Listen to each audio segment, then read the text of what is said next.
Bueno, hablando de números que acompañan, en los últimos años en la Argentina se rescataron casi 5.000 personas de la esclavitud de estos tiempos, que es la trata de personas. Gustavo Vera, titular de la Alameda, una fundación que a título personal conocí hace muchos años cuando hacían operativos, allanamientos, cuando empezamos como medios a darnos cuenta que llevaban a personas de nuestras provincias norteñas, pobres provincias norteñas, y de la vecina República de Bolivia a trabajar en los talleres clandestinos de Cava.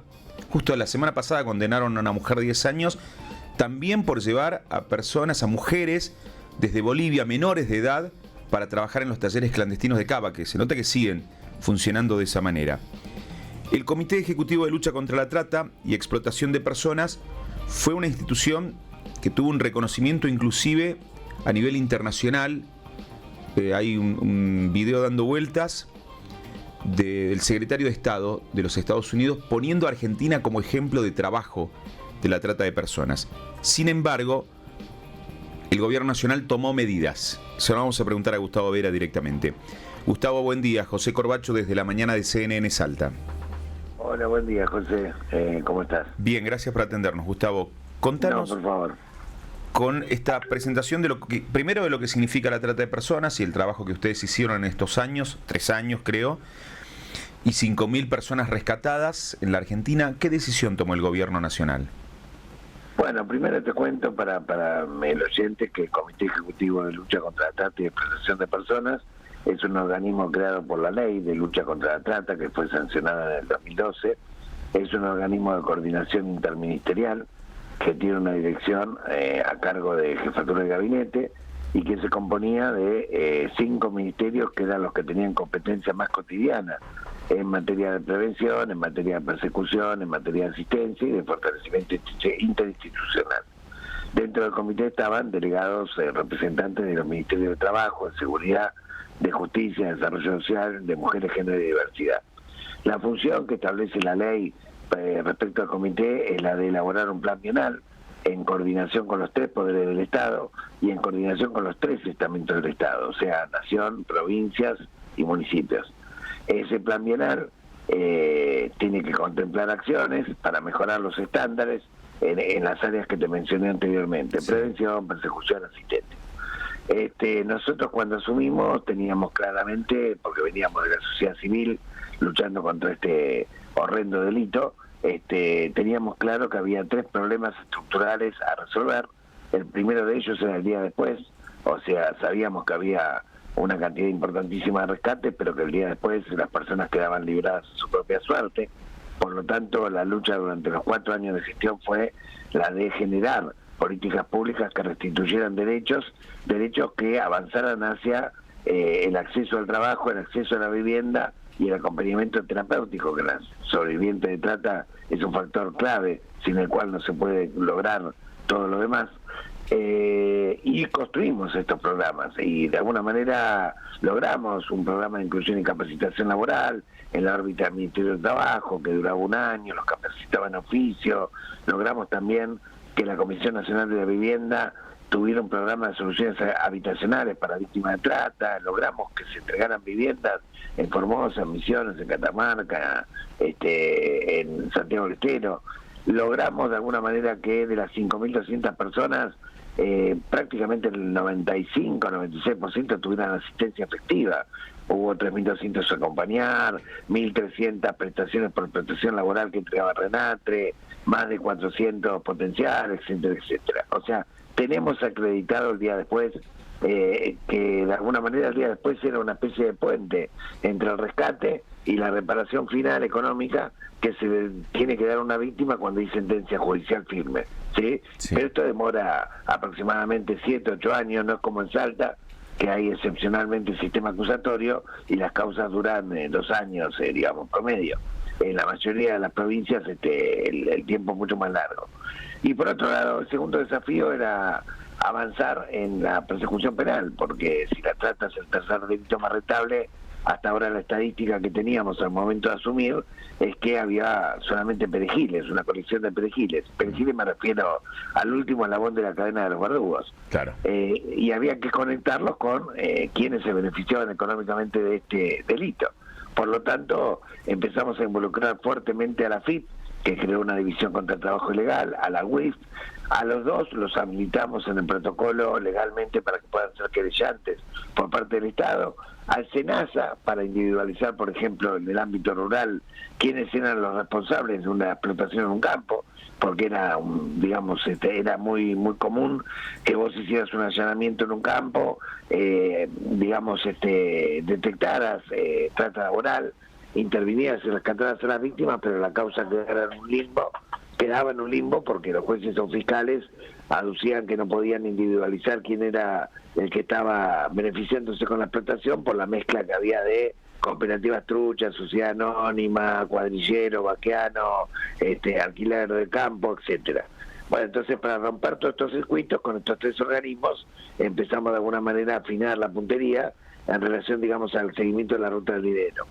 Y por otro lado, el tercer desafío era que vos, para hacer un diagnóstico y un plan de lucha contra la trata en un país, y esto es lo que destaca el secretario de Estado de Biden, no podés hacerlo desde una oficina en la capital federal, suponiendo lo que está ocurriendo, por ejemplo, en la frontera norte, no sé, en Orán, Bermejo y Agua Blanca, ¿sí? O en la triple frontera, o lo que está ocurriendo, por ejemplo, en la frontera seca de Clorinda, Las Lomitas, Asunción de Anagua, o lo que está ocurriendo en la Queja Villazón, o en los pasos fronterizos de Chile, o en cualquiera de las provincias. Cada provincia, la trata adquiere modalidades, diferentes, o tácticas diferentes, aprovechando por donde puede encontrar zonas liberadas o zonas de cohecho en las que pueda actuar. Por lo tanto, hay que tener una mirada federal para hacer un diagnóstico preciso, y era indispensable que el comité se federalizara, o sea, que rompiera el porteñismo de alguna manera,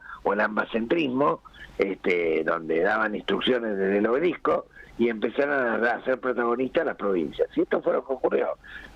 Vos pensás que el 80% del comité está integrado por hombres y mujeres, que era cada uno delegado de una provincia o de una sección de la provincia de Buenos Aires, que es inmensa. 7 son las secciones de la provincia de Buenos Aires. Y después había un pequeño equipo técnico que interactuaba de alguna manera con el trabajo extraordinario que se desarrollaba en cada provincia. Trabajo que constaba de sanción de ordenanzas, se sancionaron más de 180 ordenanzas en todo este periodo, de cupo laboral o de difusión de la línea 145.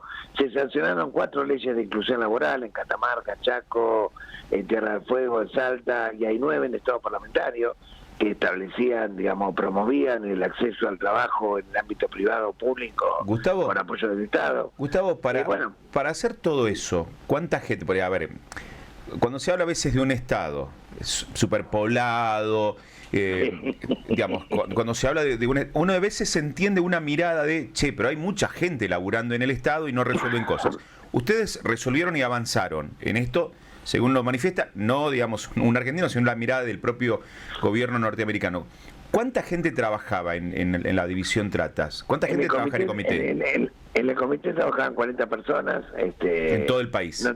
En todo el país no teníamos presupuesto propio, teníamos solamente los viáticos diarios que íbamos pidiendo por acciones de capacitación, sensibilización o participación en inspecciones o allanamientos. Y le cuento para la audiencia, los salarios de los integrantes del comité oscilaban entre los 300.000 y 600.000 pesos, lo que están escuchando, para personas, hombres y mujeres, que muchas veces recibían denuncias en un feriado o un domingo, un viernes a la noche, y tenían que ocuparse todo un fin de semana sin que nadie les reconociera ni horas extras ni nada. Claro.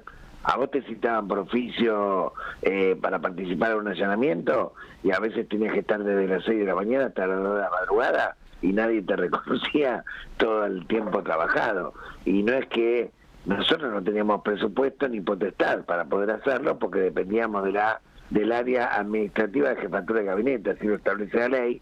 Y además, las políticas públicas que construimos fueron en otros ministerios. Nuestra función era construir políticas públicas a nivel de todo el Estado Nacional, y que fueran otros ministerios los que la ejecutaran. Fueron, Así que teníamos, y de esta manera... no solamente teníamos plata, sino que teníamos que conseguir plata de otros ministerios, que afortunadamente, bueno, pudimos lograr todas esas políticas que te mencionaba, ¿no? Las 40 personas fueron despedidas y se desarma el comité o lo dejan a suerte de testimonial, como sabemos que en muchos casos ocurre, que sigue figurando en papeles, pero no hay nadie que forme parte y no se puede trabajar.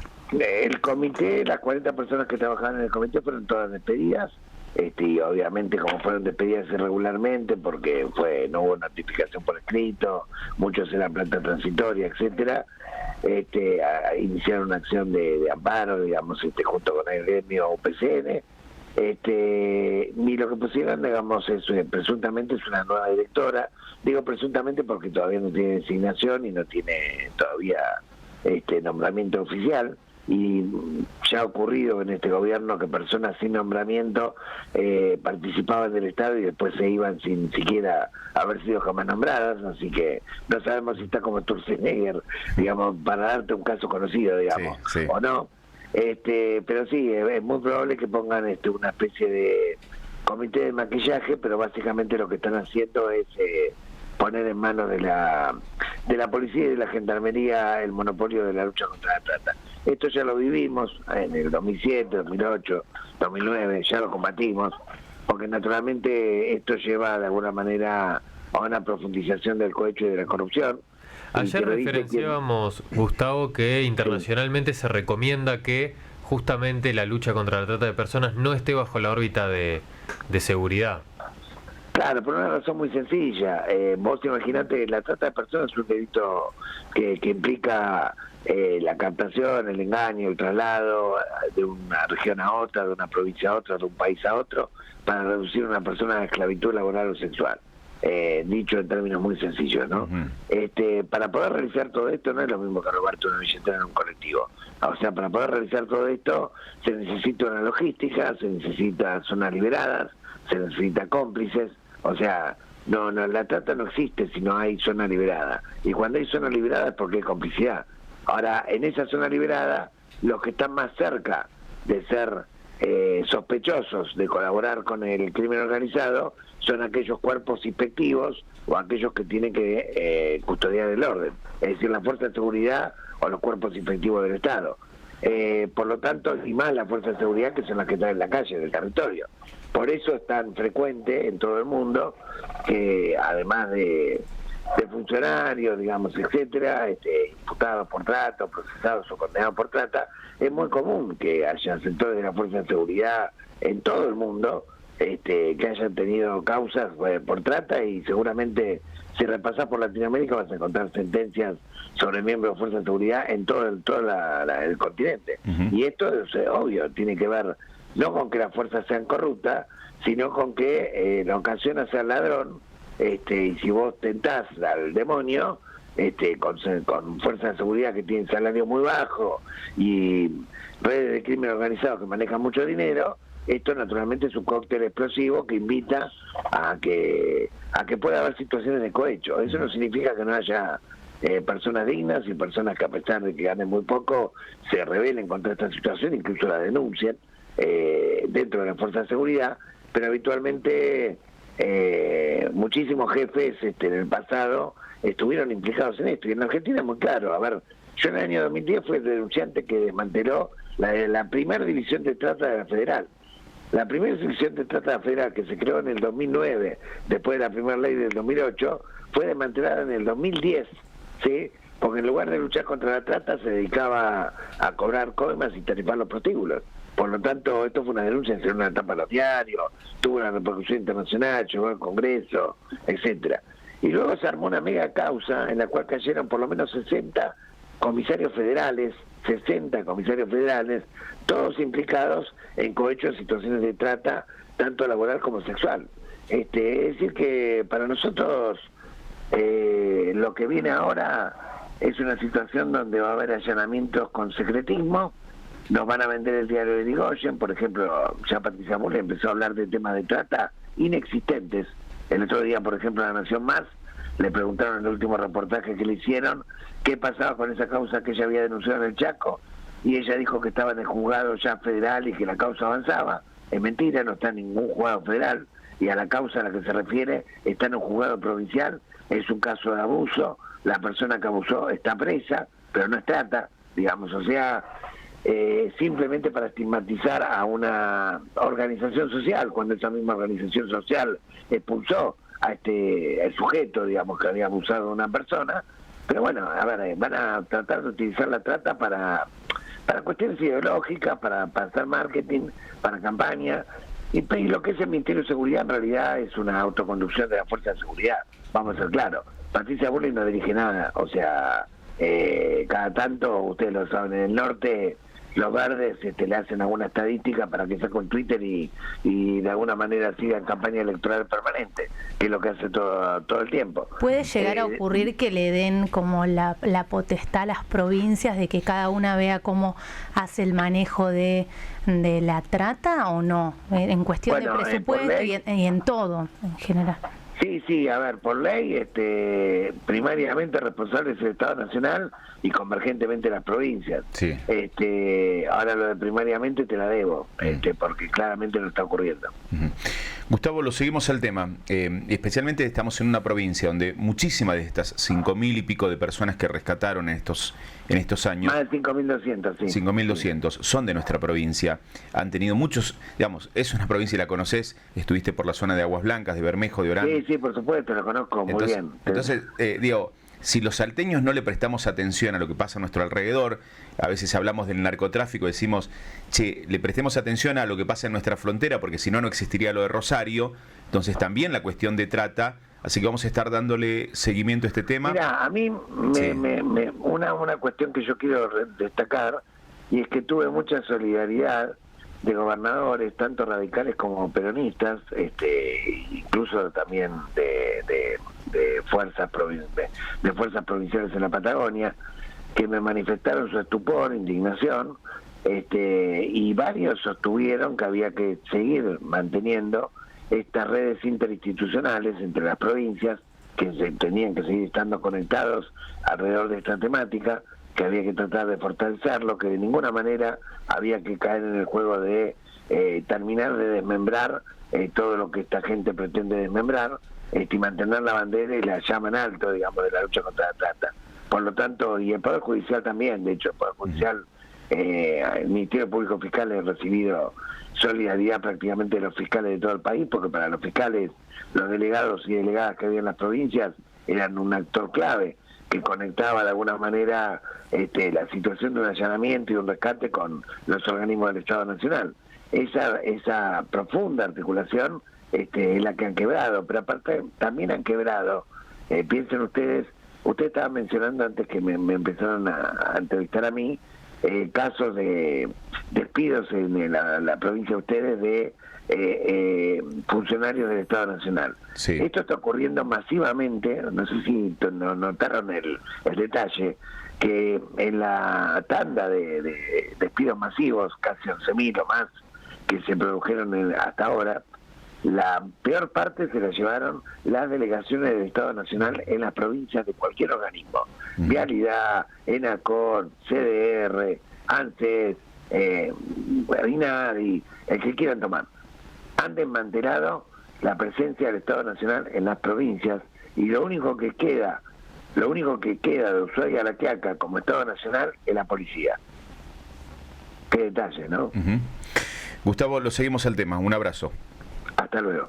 Gustavo Vera fue titular hasta hace unas semanas atrás del Comité Ejecutivo de Lucha contra la Trata. Hemos hablado largamente aquí en este programa de la cuestión trata, cuando se hacen rescates, cuando se dan las condenas, de cuando se avanzaron en diferentes leyes a nivel provincial y a nivel municipal. Celebramos que haya oficina. Uh-huh. Sí, y que haya una... Creo que por primera vez los medios empezamos a hablar, desde hace 2 o 3 años, esta parte de trata. Son de esos términos que fuimos incorporando a la agenda informativa porque teníamos una división que se encargaba de la cuestión. Intentaremos también dialogar, aunque no está nombrada, digamos esto. Han pasado ya largos meses desde la llegada al poder del gobierno nacional, y todavía hay sectores que no tienen designaciones fijas, hay gente que está renunciando. Bueno, hubo un ministro que renunció, pero todavía figuraba. Claro, por lo menos 3 semanas. El caso del ministro de Infraestructura, Ferraro. Que, claro, él renuncia luego de ese encontronazo, supuesto encontronazo en realidad, que fue... Que filtraba datos. Que filtró que era la el topo. Frase... Decían que era el topo. Sí, que había filtrado la frase, supuestamente, que Milei iba a ahogar a los gobernadores si no le aprobaban las leyes y el DNU que mandaba. Se retira, él renuncia, le piden la renuncia y ponen la renuncia a disposición, y pasan 3 semanas y media, creo, hasta que se oficializa el movimiento. Es más, en medio de todo eso se había anunciado que Infraestructura pasaba a ser Secretaría de Economía y él seguía siendo ministro de Infraestructura. Era todo muy complejo y un montón de cuestiones burocráticas, de nombramientos, de funcionamiento del Estado, que todavía esta gestión no está terminando de poder llevar a cabo, de entender. Se dio a conocer hace 2 días la noticia de que no han llegado manuales a las escuelas por parte de Nación porque según ellos no le dieron los tiempos. Como si no hubieran sabido que el 11 de diciembre, un día después de la Asunción, a fin de febrero, principio de marzo, comenzaban las clases. Claro. Un nivel de improvisación que puede parecer de color hasta que te toca de cerca el tema, y no tienen capacidad de resolución. Vamos a hablar en un rato de la cuestión prepagas, obras sociales, falta de respuestas. Hay una división, justamente hay un área dentro del Estado Nacional que se ocupa, o debería ocuparse de la cuestión. Hasta hace algunas semanas no había nombramientos tampoco aquí en Salta al respecto de eso. También vamos a hablar enseguida. Y seguiremos hablando de trata y estos temas, que es meterse en el barro. Yo lo que digo es, cuando hablamos de determinados temas, es meternos en el barro, aunque a veces no sean mediáticamente las noticias más cliqueadas, las noticias más buscadas, más leídas, salvo que sea un famoso, salvo que sea una finca, un allanamiento en algún lugar muy conocido, puede llegar a tener cierta repercusión mediática.